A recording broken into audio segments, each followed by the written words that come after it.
আওয়ামী লীগ সরকার যখন 2017 সালে মডেল মসজিদ ও ইসলামী সাংস্কৃতিক কেন্দ্র নির্মাণের প্রকল্প হাতে নেন, তখন বলা হয়েছিল সৌদি আরব এই প্রকল্পের অর্থায়ন করবে।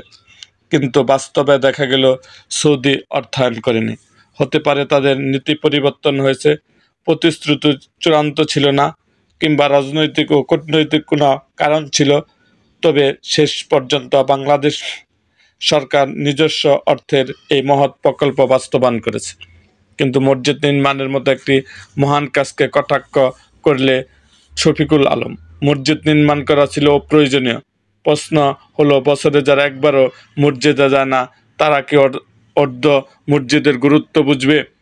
শফিকুল আলমদের মতো চিন্তাধারা মানুষ কি জানে মসজিদ শুধু নামাজের জায়গা নয়, বরং এটি ইসলামের কেন্দ্র, শিক্ষা ও ন্যায় বিচারের স্থান।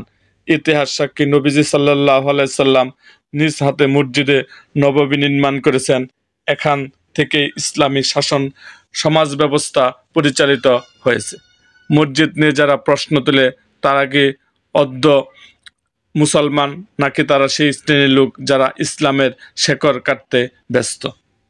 এরকম আরও ভিডিও পেতে আমাদের চ্যানেলটিকে সাবস্ক্রাইব করুন এবং পাশে থাকা বেল আইকনটি বাজিয়ে দিন।